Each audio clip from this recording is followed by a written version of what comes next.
Olá, sou o professor Edwilson e este é o primeiro vídeo de uma série sobre fundamentos do Assembly. E para estudarmos esses fundamentos básicos da linguagem, nós utilizaremos o Raspberry Pi. Então, sejam bem-vindos ao nosso conjunto de vídeos. E para nos auxiliar neste período de estudo, utilizaremos dois livros.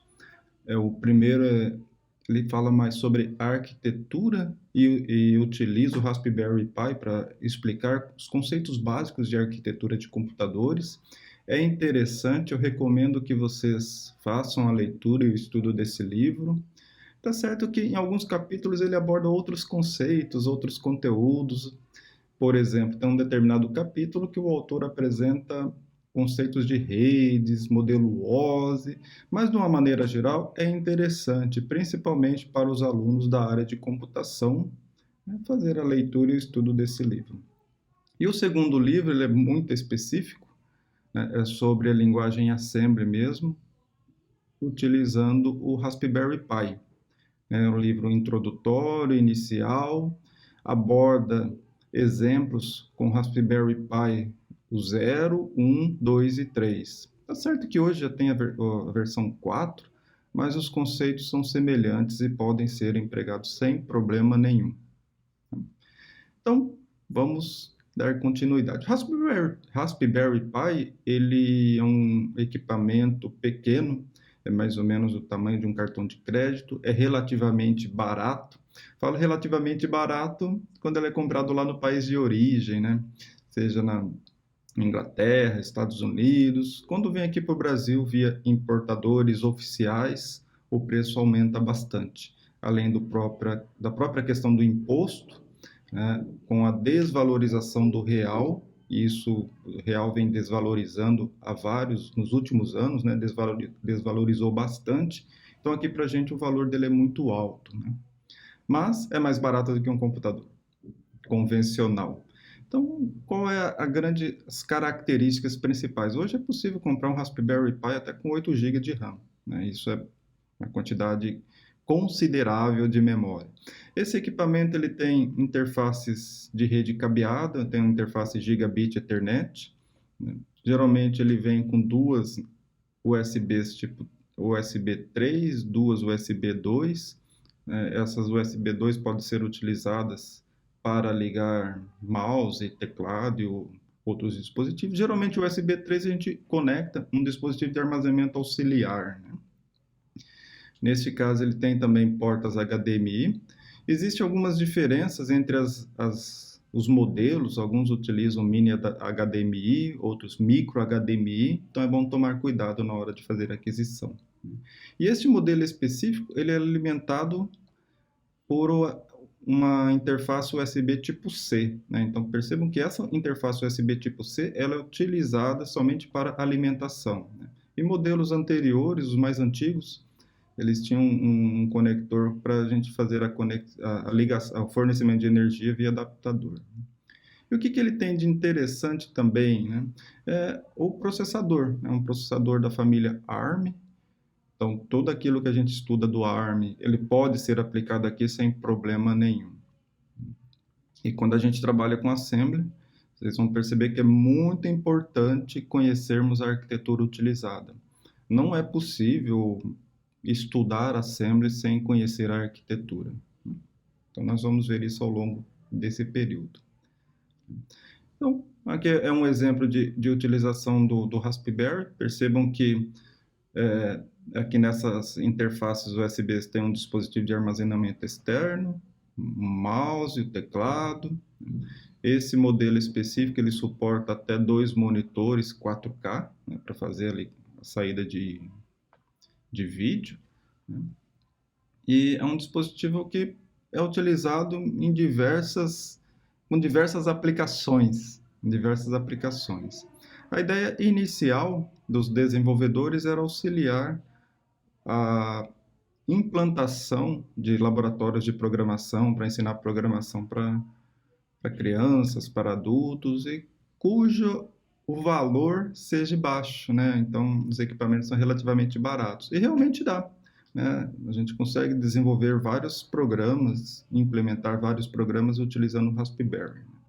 Além disso, o Raspberry ele tem também uma interface chamada GPIO, que é uma interface digital que permite a ligação de diversos sensores, atuadores. Então, é bastante interessante na parte de automação também. E por que que nós escolhemos Raspberry? Porque os conceitos utilizados da linguagem Assembly no Raspberry, eles podem ser expandidos para outras arquiteturas também. Evidentemente que existem algumas características intrínsecas do Raspberry, mas os conceitos são os mesmos. Então é possível nós estudarmos a arquitetura de computadores utilizando o Raspberry. E depois exportar para uma outra arquitetura, por exemplo, esses que são utilizados nos desktop. E é interessante destacar também, né, o Raspberry ele segue o modelo RISC, né, os computadores desktop geralmente são CISC, mas já existe um movimento na indústria de computadores de migração para o RISC. Recentemente, uma grande empresa anunciou, né, a migração para esse tipo de processador. Bom, e ele é vendido, né, em diversos modelos, né? Então, o modelo 4 é um modelo atual.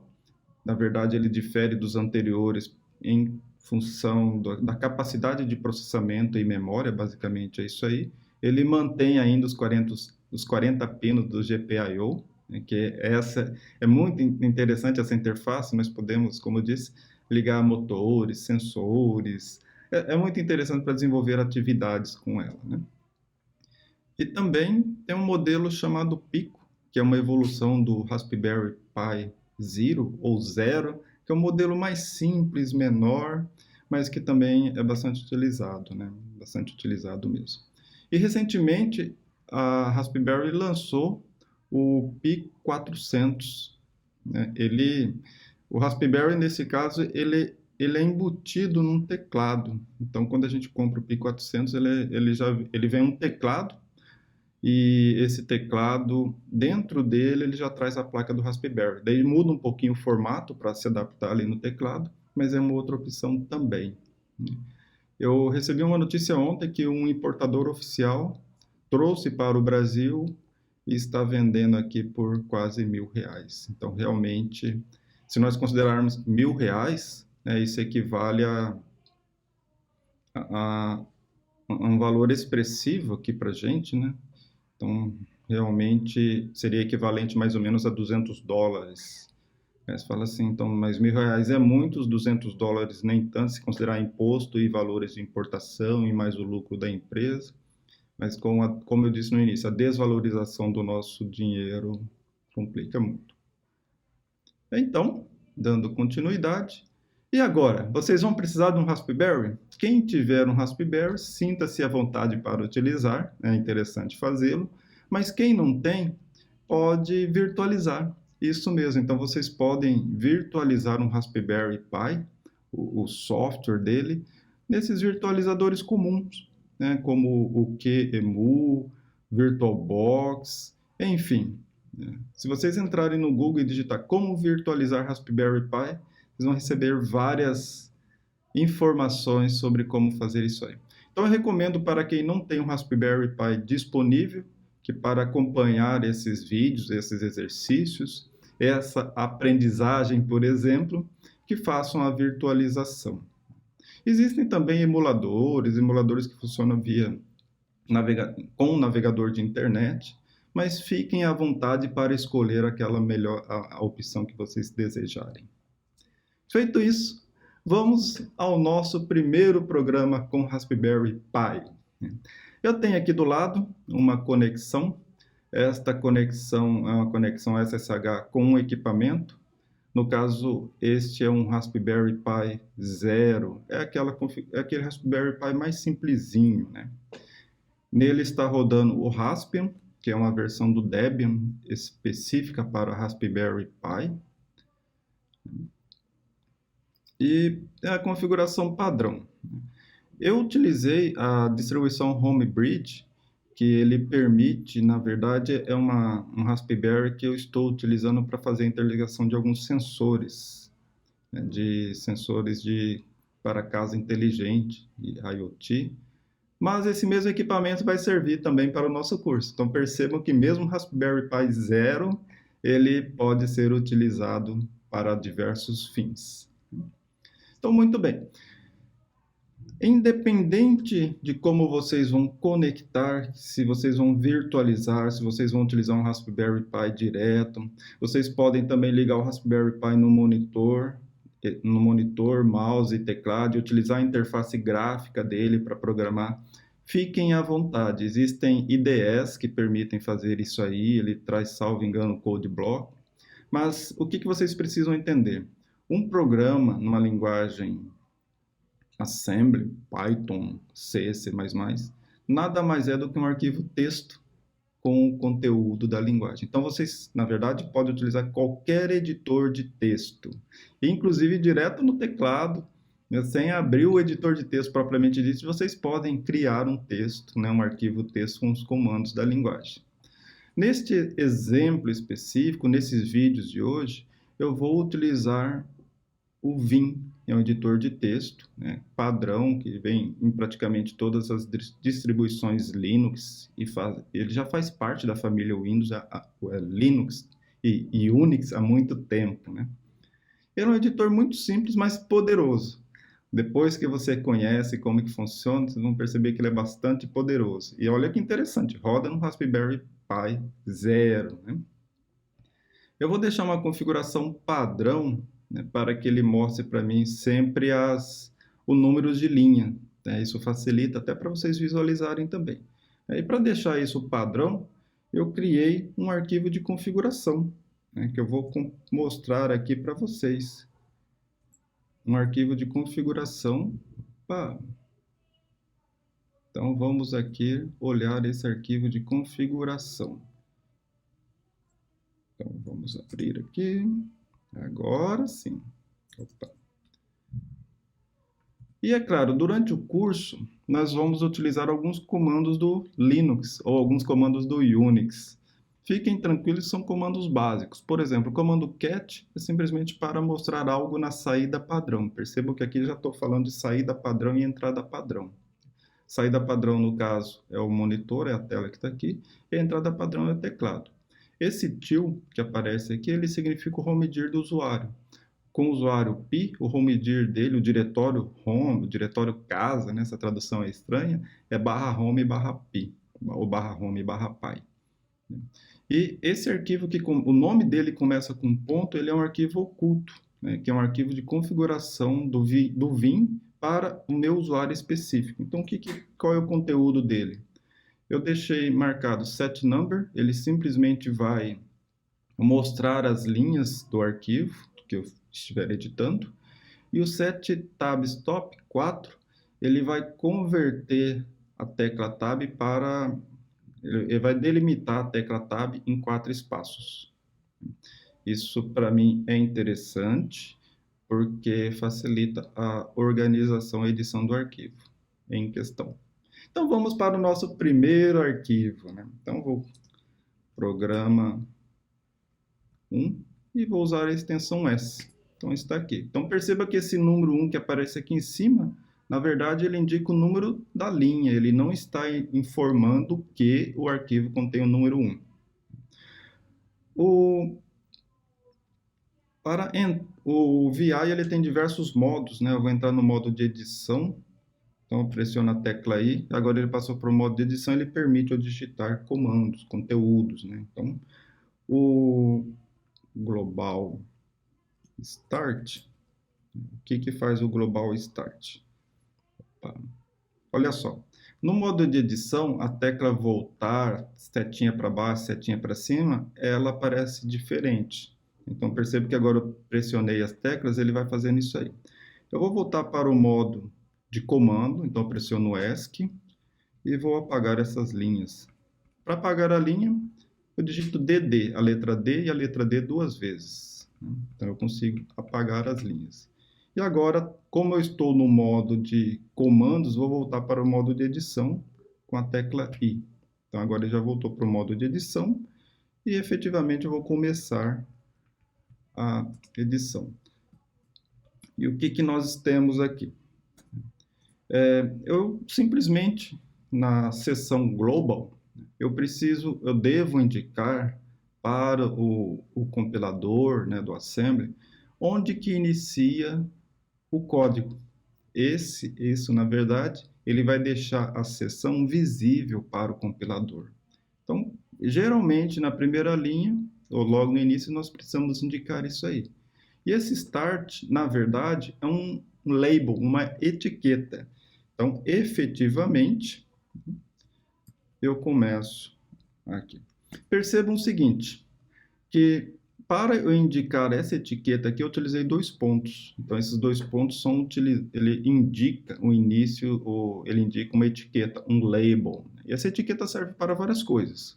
Nós vamos ver ao longo do curso também. E, efetivamente, eu vou começar a edição. Pressionei Tab para ele indentar o código. E, efetivamente, começa a edição.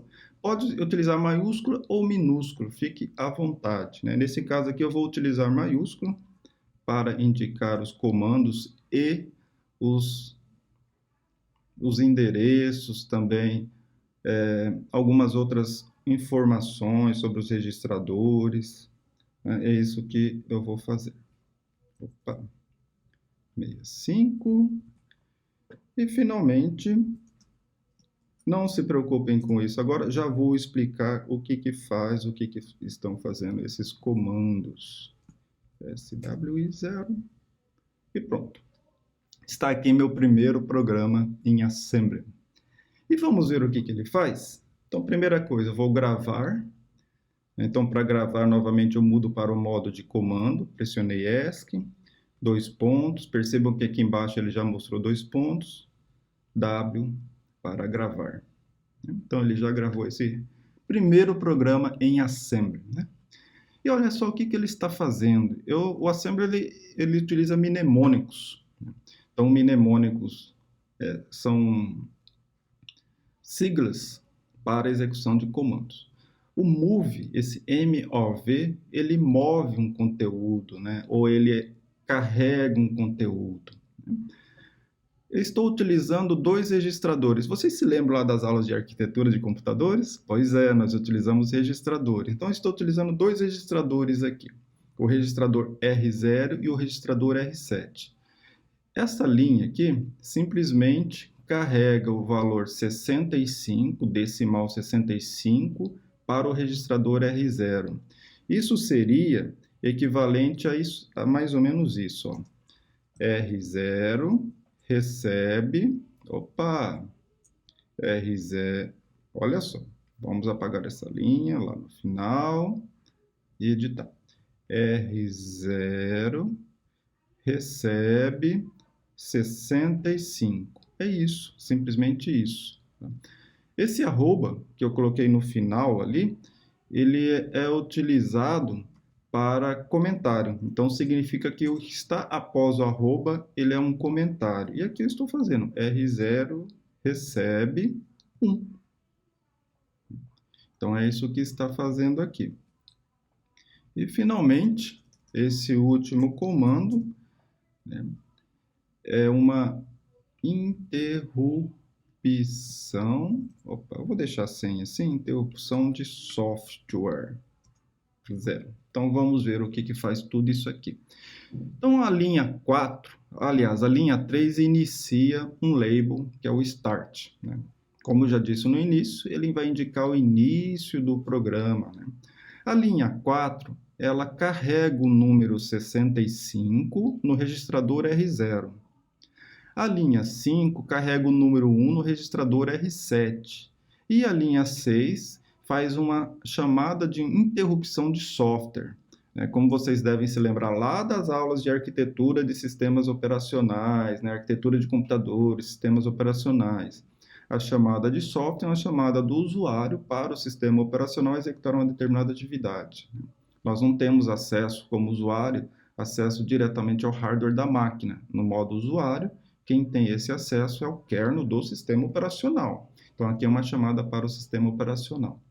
Então, Só que eu preciso informar para ele. Então, lá por exemplo, na linguagem C, na linguagem Pascal, na linguagem Java, se eu quero fazer alguma coisa, por exemplo, eu simplesmente chamo uma função, executo uma função, chamo um método, qualquer coisa assim. No Assembly, não. Né? Eu preciso escrever muitas coisas e nós utilizamos os registradores para isso. Meu programa, esse programa 1, a ideia é simplesmente carregar o número 65 no registrador R0, nada mais. A linha 5, eu indico para o equipamento, para o computador, né, qual é a interrupção que eu quero chamar. Né? Então, esse conjunto de interrupção que carrega o número 1 no R7, o SWI 0, é para finalizar o programa. É simplesmente isso. Então, as duas últimas linhas é para finalizar o programa. Então, uma vez que eu vou gravar e sair, tá? WQ, né? Então, o programa ele já está gravado. Então, percebam aqui, né, que ele já está gravado. E agora nós vamos fazer a compilação. Né? Para fazer a compilação, nós vamos usar dois comandos. Primeiro, é o próprio assembly, que vai montar, né? Então, ele vai montar, e eu quero que o arquivo de saída, -o, seja chamado programa 1.o. E qual vai ser o arquivo de entrada? É o programa, né? Eu dei tab dele, completou, é o arquivo programa S. Então, não deu nenhum erro, que bom.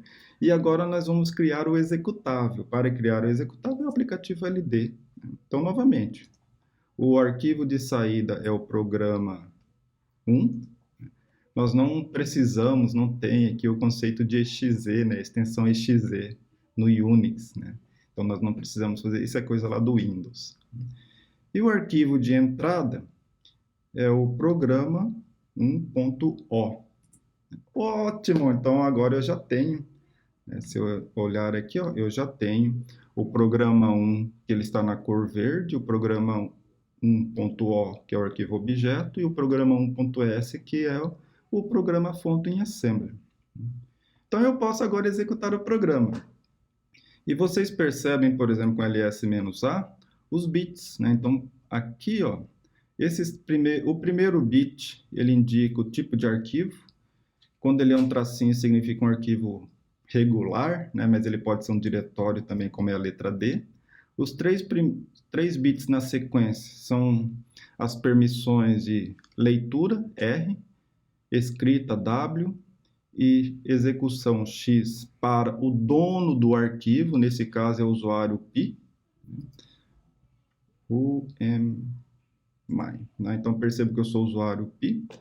Na sequência, os 3 bits são as permissões do grupo do usuário, no caso aqui ele tem um grupo chamado Pi também, ou Pi, e os últimos 3 indicam as permissões das outras pessoas, dos outros usuários, que não é usuário Pi e que não faz parte do grupo Pi.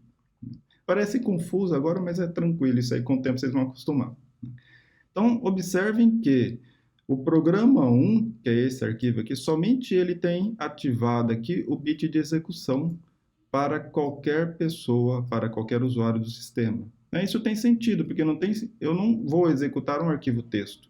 Na verdade, se eu ativar o bit de execução para esse arquivo aqui, né, com o comando chmod, eu transformo ele num script.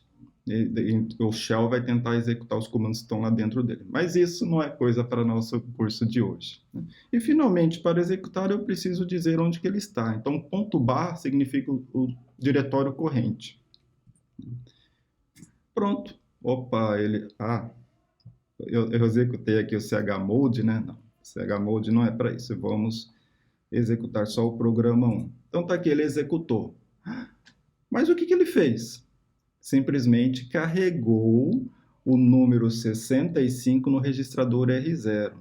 E como que eu sei disso? Eu posso pedir para ele mostrar, né, qual foi o resultado do programa. Então, para saber disso, eu executei o comando clear limpa a tela. Eu vou executar novamente o meu programa, né, e vou também, ponto e vírgula significa que eu estou passando um segundo comando na mesma linha. Tá? Vou pedir para ele mostrar para mim, né, Então, para ele mostrar para mim o resultado do programa, eu posso usar o comando echo. Então, o echo, cifrão, dólar, vai mostrar o resultado do programa. Então, perceba aqui, ó, 65. Então, ele gerou 65. Aí, se eu quiser alterar o programa, sem problema nenhum, programa 1.s, vamos, por exemplo, alterar aqui para 5. Então, vamos arrumar aqui. Alterei para 5. E, novamente, agora eu preciso compilar. Vou usando setinha para cima aqui. Então, gerar o executável. Estou usando seta para cima. Existem outras formas de fazer também. E, finalmente, executar o programa que foi gerado. Então, agora ele gerou 5. Com isso, nós criamos o nosso primeiro programa em Assembly e também fizemos a execução dele. Percebam que os comandos estão aqui, ó, os que foram utilizados. Então, AS e LD. E para executar, né, no diretório corrente é assim. Então, fizemos nosso primeiro programa. Está aqui também, né? Já deixei ele marcado aqui também para vocês. Bom, e o que acontece, né? Uma arquitetura tradicional, convencional ou moderna de computadores é mais ou menos esse formato. Existe o processador, né? Lembre-se o seguinte, CPU não é gabinete, tá? Então, aqui a unidade de processamento central, né? Geralmente existem registradores nessas unidades, né? São os registradores. Alguns registradores especiais, registradores de uso geral, alguns especiais, né? Unidade lógica, aritmética e outras coisas também. Alguns utilizam até processamento gráfico, aqui que nada mais do que uma unidade lógica. Um barramento, e nesse barramento, que faz a interligação do processador com o sistema de memória, né? E lembre-se o seguinte, que, na verdade, num computador, a memória, geralmente, ela não é separada, assim. Então, tanto os programas, como, às vezes, os dados dos programas, estão tudo junto aqui na memória, né? Quem separa, quem acaba fazendo essa separação é o software, né? E nesses registradores tem alguns especiais, né? Um que é muito importante que vocês precisam conhecer é o PC, né? Esse PC não é de computador pessoal, mas é de Program Counter. Ele é um registrador que indica qual é a próxima execução, qual é a próxima ação do programa, né? O que ele vai fazer. Então, por exemplo, se... para fazer diferente. Então, por exemplo, se ele indica, por exemplo, digamos que ele está indicando aqui a instrução 4, que está na linha 4. Então, ele informa que a próxima instrução é essa aqui, né? Então, à medida que a gente executa o programa, ele vai sendo atualizado. Existem alguns flags, vou até sair daqui, existem alguns flags também, né? Esses flags, eles indicam, por exemplo, se teve um overflow, se um bit foi carregado, enfim, algumas outras coisas que a gente vai ver ao longo do curso. E um ponteiro de pilha que indica onde que está a pilha. Geralmente a gente costuma empilhar alguns dados e depois desempilhá-los, né? Quando eu quero preservar o conteúdo de algum registrador, geralmente a gente faz uma pilha, e é esse SP, ou Stack Pointer, que faz isso aí. E geralmente tem um acumulador também, que é justamente utilizado para fazer algumas contas, né? Então, é mais ou menos assim a arquitetura tradicional. Por que isso é importante? Eu preciso saber quais registradores que eu posso utilizar, né, quando eu programo com Assembly. Então, a unidade lógica aritmética, ela não executa cálculos direto com os dados que estão armazenados na memória. Ela executa todos os cálculos utilizando os registradores, seja eles registradores de uso geral ou especial. Então, por exemplo, quando eu declaro uma variável, na verdade, lá na linguagem, por exemplo, Java ou C++, é reservado uma área da memória para armazenar o conteúdo dessa variável. Quando eu altero o conteúdo de uma variável, o que o sistema operacional faz? Ele pega o conteúdo da variável em questão, que está na memória, carrega para um determinado registrador, atualiza o valor desse registrador e depois devolve o conteúdo para a área da memória, né, reservada para aquela variável. Então, essas movimentações, né, tanto da memória para o registrador, do registrador para a memória, né, quando nós utilizamos uma linguagem de programação de alto nível, isso é transparente, a gente nem fica sabendo. Mas uma linguagem de baixo nível, como Assembly, isso é feito manual, é o programador quem faz. Então, esses registradores são os registradores disponíveis para uso. Então, eles são disponíveis para uso. E o Raspberry Pi, na arquitetura dele, né, são 16 registradores. 16. São 16 registradores de 32 bits cada um. Então, você já sabe qual é o valor, qual é o tamanho dos dados que você pode trabalhar. Para trabalhar com dados maiores do que 32 bits, você precisa fazer alguns ajustes, separar isso em registradores distintos, daí aumenta a complexidade. Então, o registrador R0 até o R12 são registradores para o usuário, para o desenvolvedor utilizar. Teoricamente, são registradores livres, mas a gente vai perceber que nem todos são livres assim. Por exemplo, perceba que o R7 que foi utilizado aqui, ó, ele é importante para fazer a finalização do programa.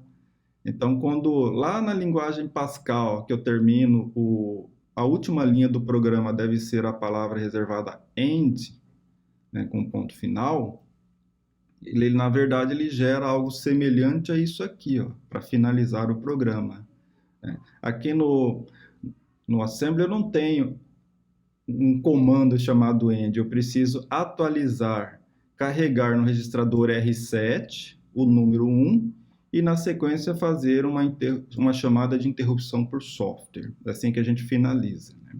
E vocês vão ver também que o R0, 1, tem outros usos especiais, a gente vai ver logo já, né? O stack pointer é o R13, né, é o indicador da pilha. O link register, que é o R14, ele serve para armazenar o endereço da instrução que foi executada antes da chamada de uma função, por exemplo, né? Como assim função no assembly? Na verdade, a gente pode fazer uma chamada de código e depois retornar para a mesma posição, então ele é utilizado para isso. E o R15 é o PC, né? O contador de programa que indica qual é a próxima instrução que vai ser utilizada. Então, essa é a arquitetura dos registradores para o Raspberry Pi. Então, está aqui que eu acabei de falar. E os flags especiais, né? Existem alguns flags que são importantes, né? É o N, o Z, o C e o V. O N é um flag que indica que o resultado da operação foi negativo, né? O 0, se ele estiver ativado, ele indica que o resultado da operação for 0, né? O C, o carry, indica vai 1. Né? Lembra lá das continhas básicas, quando a gente somava, por exemplo, 15 mais 17. Né? Então, quando a gente olha na coluna das unidades, 5 e 7, dá 12. Tá? Então, a gente coloca 2 e vai 1 para somar na próxima coluna das dezenas. Tá? Então, é isso que indica o carry. Né? E se houver um overflow, o flag V é ativado. Esses flags são utilizados principalmente quando a gente faz chamadas condicionais ou saltos condicionais, que a gente vai ver um pouquinho mais na frente. Sim. E uma outra forma de ver o conteúdo do programa, olhar esses registradores, é possível? Sim, é possível, né? Para isso, nós precisamos gerar uma informação para o GDB. O GDB, ele é um aplicativo que ajuda a fazer o debug, né? O GDB é o GNU GDB. Então, eu preciso, para fazer isso, eu gero o assembly do programa com a opção "-g", quando utilizar o debug. Então, eu simplesmente acrescento aqui "-g", e pronto. A partir disso, né, compilei novamente, eu já posso usar o GDB. Então, GDB programa 1, que é o executável. Então, ele já carregou aqui o GDB. E o que eu preciso fazer para usar o GDB? Eu posso listar o conteúdo, por exemplo, L, que é de list, posso digitar list, Ele mostra ou simplesmente a letra L, que ele mostra também. Então, ele falou aqui o que tem, né, nesse programa. Então, eu tenho aqui um programa com 6 linhas, na verdade, né? Bom, e para ver, né, para executar esse programa, eu vou fazer o seguinte, eu vou colocar um ponto, né, de parada, porque senão se eu mandar executar aqui eu não vou ver o que vai acontecer. Então eu vou colocar o ponto de parada na linha 5, né? Então o que significa? Eu quero executar um break, eu posso escrever break ou simplesmente B e indicar a linha, né? Então pronto. Então ele já criou aqui um ponto de parada na linha 5, o breakpoint, indicou o endereço e também que está na linha 5. Finalmente, eu posso agora executar o comando run para ele executar o programa. Seria semelhante ao F9 ou contra F9 lá das IDEs. Então ele executou o programa e parou na linha 5, né, que é a linha anterior onde eu lhe mandei executar. Então perceba o que aconteceu aqui, né? Agora eu posso, né, olhar os registradores com o comando info register ou IR simplesmente. Então ele mostra para mim ó, que o registrador 0 está com valor 5. O registrador 0 está com valor 5. E os outros ainda não foram executados, né? Então eu posso continuar executando, né, o programa e conforme a execução ele vai alterando os valores. Percebam aqui, ó, contador do programa, né, os outros flagzinhos, registradores. Então, com isso eu consigo saber quais são eu consigo fazer o debug, né, do programa. Exatamente como as ferramentas modernas, né? Às vezes a gente acha que tem que ser tudo ambiente gráfico e não é, né? Tá percebendo aqui um texto. E ele também faz a engenharia reversa, né? Percebam que quando na linha de comando, quando eu chamei o GDB, eu passei para ele o executável, né? Então tá aqui, ó, é o executável, o caminho completo dele, né? Então, para fazer a engenharia reversa, né, eu posso executar o disassembler, né? Então, ele mostra aqui, né, exatamente os comandos, ó. Atribuição, carregamento do número 5 no R0, carregamento do número 1 no R7 e uma chamada, né, SVC, uma chamada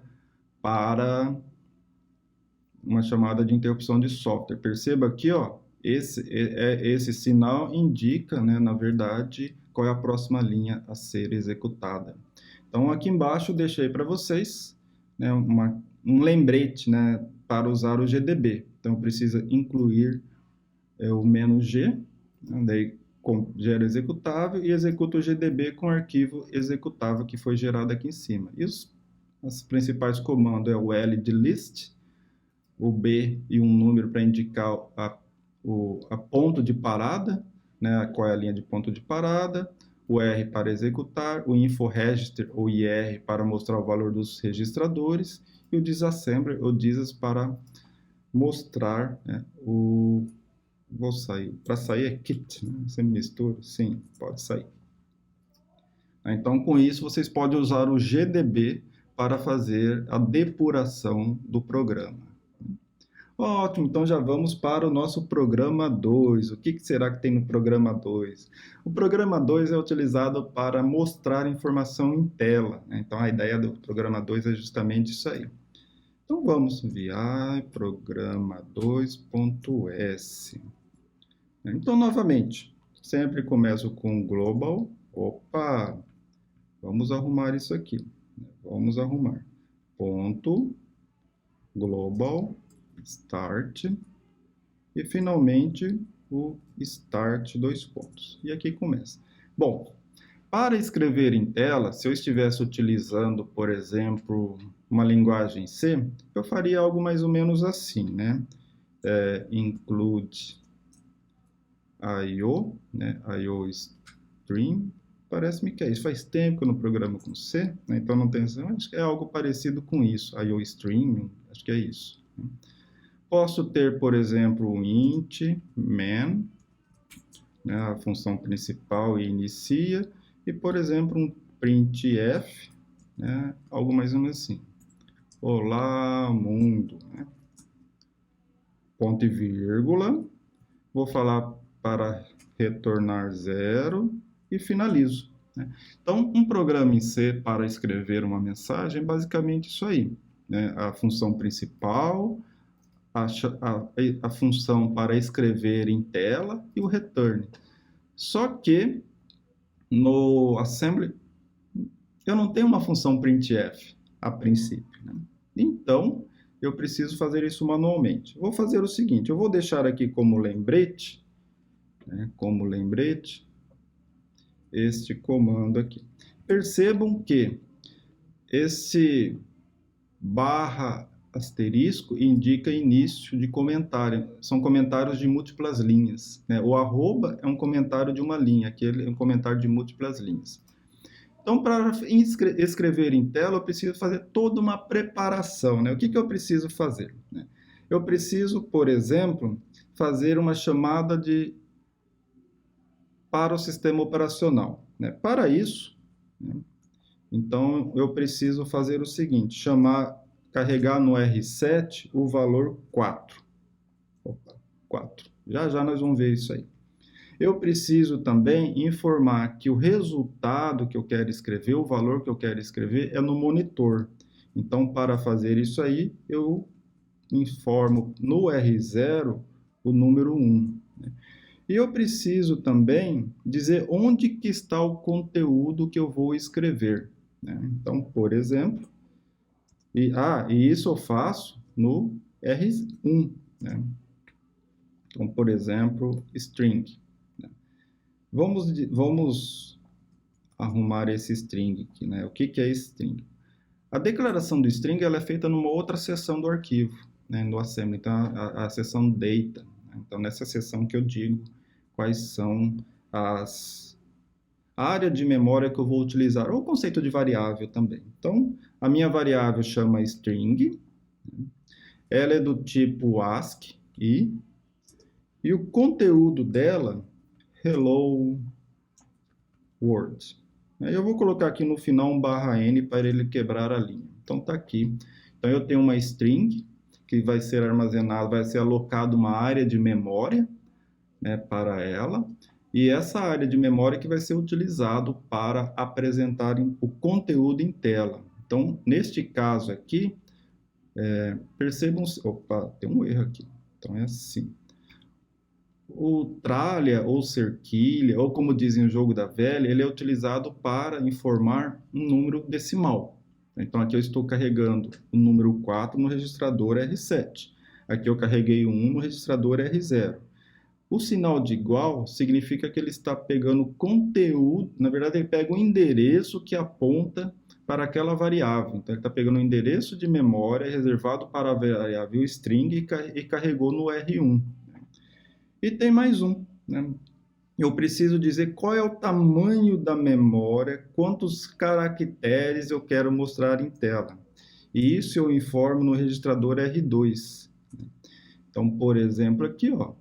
1, 2, 3, 4, 5, 6, 7, 8, 9, 10, 11, o /n 12. Então, eu preciso informar aqui que o comprimento dela é 12. Feito isso, agora eu faço uma chamada, né? Uma interrupção de software. Mas ainda falta uma coisa. Falta finalizar o programa. Eu vou criar aqui um label. Vou criar um label simplesmente para dizer que é final, né? Eu vou chamar ele de fim, que vai ter dois conteúdos. É o R7 com o valor 1 e a chamada de interrupção de software. Então, vamos ver o que nós temos aqui. O que o R7 faz, né? O que o R7 armazena, né? O R7, ele armazena a chamada do sistema, né? Que está sendo feita. Então, é syscall number, é o número da chamada do sistema. E o R0? O R0, ele diz qual é o dispositivo utilizado. stdout is monitor. Então, eu vou usar o monitor para isso. Então, Vocês vão ver que isso é importante porque é um procedimento similar à leitura. Daí, no caso da leitura, eu faço a leitura via teclado, né? Então, é para isso que ele é utilizado. Então, o A aqui, ó, está errado. Não é move. Já que eu estou carregando o endereço, eu tenho que usar um outro mnemônico, é o LDR, load, né? Então, eu vou carregar aqui. Então, o que que eu estou fazendo, né? Eu estou dizendo, né? String located at string, né? Eu estou dizendo que ele está localizado, né? Qual é o endereço dele. E aqui, né, é simplesmente para dizer que string, né, que essa variável tem 12 caracteres, né? E finalmente, como vocês já estão acostumados, software interruption, interrupção de software. E aqui é para sair. Então vamos ver, vamos executar esse programa e já já a gente retorna aqui para ver o que está acontecendo. Então, as-o program 2.o, eu vou usar o programa 2, opa, não deu erro, e vou agora gerar o executável chamado program 2, a partir, né, do arquivo objeto programa 2. Isso é importante porque, na verdade, a gente pode juntar, né, vários arquivos objeto num único executável, enfim. Então, tá aqui, ó, programa 2, mas ele deu uma instrução ilegal. Vamos ver o que aconteceu? Ele mostrou aqui, ó, Hello World, e depois reclamou de alguma coisa. Vamos ver se a gente consegue descobrir o que está acontecendo, né, com esse programa. Opa, é o programa, opa, calma, é o program 2.s.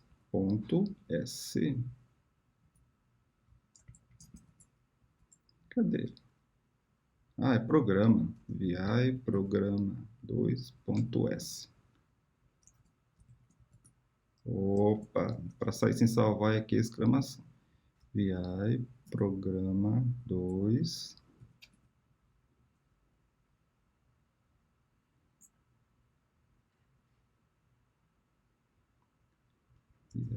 Programa 2.s.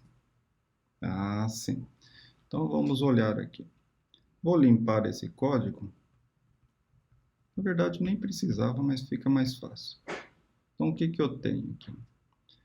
A atualização do R7 com o número 4, a atualização do R0 com 1, o LDR R1 com string, o 12, que é o tamanho dele, o SW1, que é 0. E depois a terminação. 1 no R7. Ah, olha só, olha o problema aqui. Aqui é R7 que eu tenho que carregar o R. Por isso que ele reclamou. Então, acredito que agora deve funcionar. Vamos ver? Então, eu tenho aqui. Eu vou apagar assembly -o, programa 2.o, programa 2.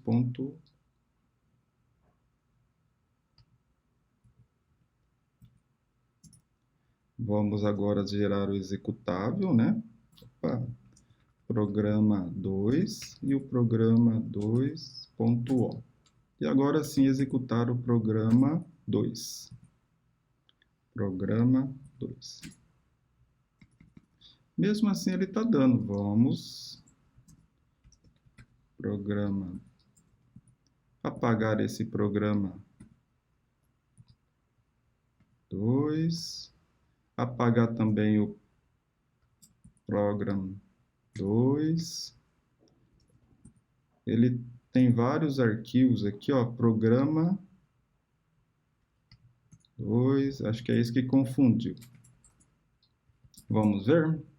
Agora sim. Então, as-o, programa 2.o, e vou usar aqui o programa, programa 2.s.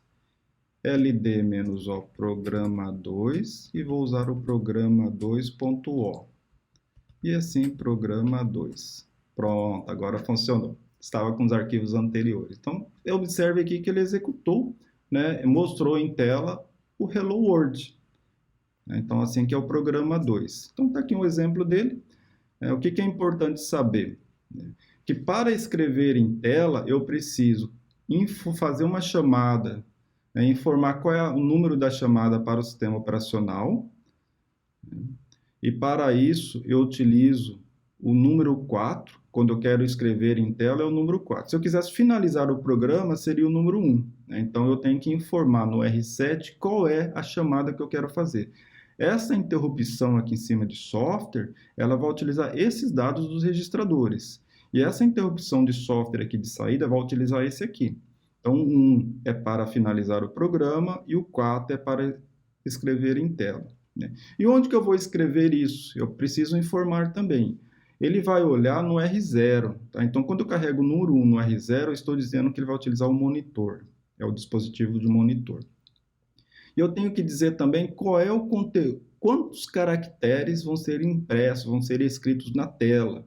Então, eu estou dizendo aqui no R2 que o tamanho é 12. E onde que estão esses dados? No R1 eu preciso indicar o endereço de onde estão esses dados. Então, por isso que eu utilizei o LDR aqui, não foi o move. Então, quando eu preciso indicar o endereço, eu faço o carregamento, faço um load. O move é utilizado quando eu quero fazer o carregamento direto, que é o caso aqui desses decimais aqui em cima. Eu poderia especificar em hexa também, alguns outros formatos. E quando eu quero carregar e indicar um outro endereço da memória, eu coloco LDR. Então, é assim que funciona. Então, para escrever em tela, eu preciso usar o registrador R7, o R0, o R2 e R1. Esses 4 registradores. E, na sequência, fazer a chamada da interrupção de software. E, para finalizar o programa, eu atualizo o R7 para 1 e chamo novamente o software novamente, a interrupção de software. Então, é assim que nós escrevemos em tela usando o assembly. Na verdade, dá para fazer isso de outras formas, mas essa aqui é o básico e que deve funcionar em todos os assemblies. Se fosse numa plataforma diferente, numa arquitetura diferente, por exemplo, um desktop com Windows, na verdade só muda os registradores. São os registradores equivalentes lá na arquitetura, por exemplo, de um desktop, de um PC. E quais são essas chamadas, esses números das syscalls? Estão aqui, ó. O 1 é para sair, o 4 é para fazer escrita, o 3 é para fazer leitura, a gente vai usar mais na frente, e alguns outros que estão aqui. Na verdade, são 195 chamadas do sistema, system calls, que ele permite. Então, só olhar na documentação que vocês vão ver as 195. No momento, nós utilizamos a 1, que é para finalizar, e a 4, que é para escrever. Então, mas é interessante vocês olharem todas elas. E aqui também eu trouxe para vocês um resumo, um sumário de alguns mnemônicos, de algumas instruções. Então, nós utilizamos, por exemplo, a instrução de carregamento, LDR, e a instrução de move, mas existem muitas outras. Então, o move está aqui, ó, ele move para o registrador um valor de um outro registrador, uma constante. Então, ele move para um registrador uma constante. E o LDR, ele carrega o conteúdo da memória para o registrador, Load Register from Memory. Então, LDR é para carregar o conteúdo da memória para o registrador. Então, nós utilizamos dois mnemônicos, duas instruções. LDR para carregar o conteúdo da memória para o registrador, que é o caso